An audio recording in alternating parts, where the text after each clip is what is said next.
भारत के हित के विरुद्ध कोई काम दुनिया में कोई शख्स नहीं करा सकता है। और दोस्तों, साहब जी ने तो फिर से फेंकना प्रचंड कर दिया है और जनता के जीवन में आनंद ही आनंद कर दिया है। हम आज नए भारत की अनुभूति कर रहे हैं। भाइयों बहनों, ये नया भारत, जो नया भारत आज आदरणीय प्रधानमंत्री जी के नेतृत्व में दुनिया का मार्गदर्शन कर रहा है, अपनी विरासत पर गौरव की अनुभूति कर रहा है। काशी में, काशी विश्वनाथ धाम में पिछले 1 वर्ष के अंदर 13 करोड़ से अधिक श्रद्धालुओं का आना, देश और दुनिया के श्रद्धालुओं और अनुयायियों का आना, पूरा देश की ओर भारत की विरासत पर योग की परंपरा हो, या जिस कुंभ में 1954 में सदगुरु सदाफल देव जी महाराज ने अपनी भौतिक लीला का विसर्जन करते हुए आध्यात्मिक जगत में शून्य शिखर पर स्वयं प्रवेश किया था। कुंभ की इस महान परंपरा को, चाहे वह दुनिया की मूर्त सांस्कृतिक धरोहर के रूप में मान्यता देना हो, या फिर उत्तराखंड में केदारपुरी के पुनर्निर्माण का कार्य हो, या महाकाल के महालोक के निर्माण का कार्य। भाइयों बहनों, 500 वर्षों का इंतजार करते हुए अयोध्या में भगवान श्री राम के भव्य मंदिर के निर्माण का कार्य हो, हर भारतवासी का मन अपनी विरासत पर गौरव की अनुभूति करता हुआ दिखाई देता। अगर हम पिछले दोनों चुनाव देखें तो भारतीय जनता पार्टी की सरकार उत्तर प्रदेश से ही बनी है। चाहे वो 2014 का चुनाव रहा हो, 2019 का परिणाम रहा हो, अगर उस समय की सीटों को हम हटा दें तो भारतीय जनता पार्टी अपनी बहुमत की सरकार नहीं बना सकती है। इसलिए उत्तर प्रदेश की जनता की और खासकर समाजवादी पार्टी, जो सबसे बड़ी पार्टी है, जो लगातार भारतीय जनता पार्टी का मुकाबला कर रही है, उसकी जिम्मेदारी बड़ी बनती है। इसलिए समाजवादियों ने नारा दिया है कि 80 हराओ, भाजपा हटाओ। भाजपा हटेगी तो संविधान बचेगा, भाजपा हटेगी तो लोकतंत्र बचेगा। इसलिए 80 सीटें अगर हार गई भारतीय जनता पार्टी, और जिसको हराने के लिए लगातार समाजवादी प्रयास करेंगे, देश से भी भारतीय जनता पार्टी का सफाया होगा।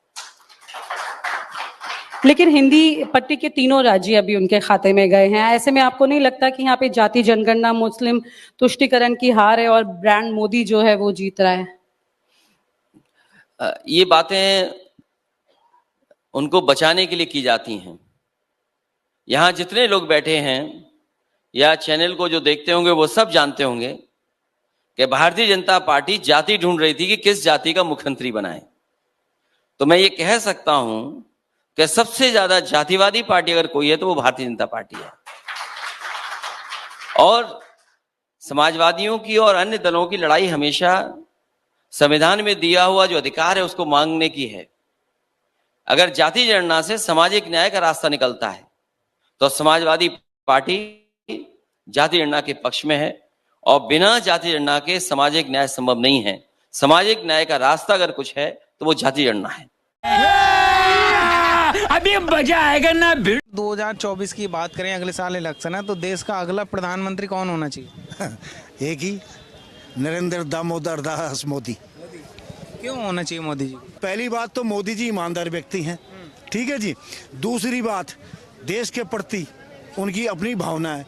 तीसरा, आध्यात्मिक व्यक्ति हैं। चौथा, धार्मिक व्यक्ति हैं।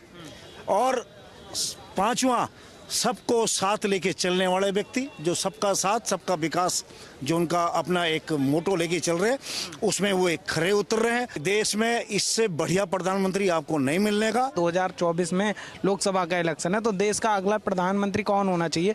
भाई साहब कह रहे हैं कि मोदी जी को जाने मत दिए, इससे बढ़िया प्रधानमंत्री इस देश को नहीं मिल सकता। तो आपके विचार क्या? नहीं भाई साहब, यदि ऐसे बोले हैं तो सही बोले हैं। 10 साल हो जाएंगे भाजपा को, तो कितना कुछ आपने चीजों को बदलते हुए देखा? क्या कुछ बदला इन 10 सालों में? जमीन और आसमान का अंतर है।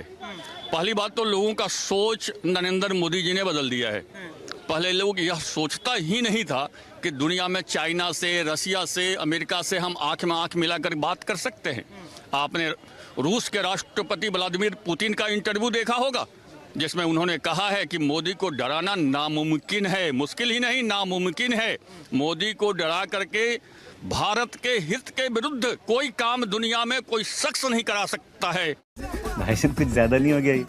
मतलब कुछ भी। भाई और बहनों, गुलामी के कालखंड में जिन अत्याचारियों ने भारत को कमजोर करने का प्रयास किया, उन्होंने सबसे पहले हमारे प्रतीकों को ही निशाना बनाया था।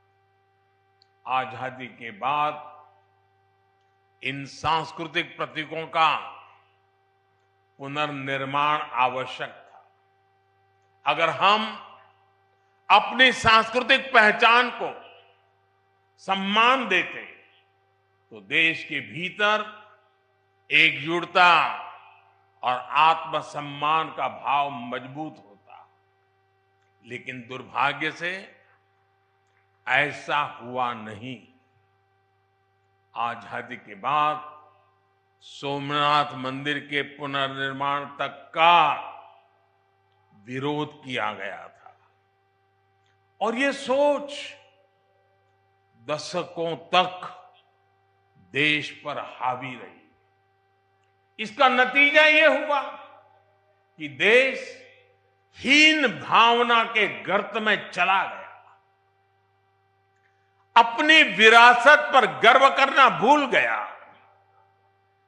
लेकिन भाई और बहनों, आजादी के 7 दशक बाद आज समय का चक्र एक बार फिर घुमा है।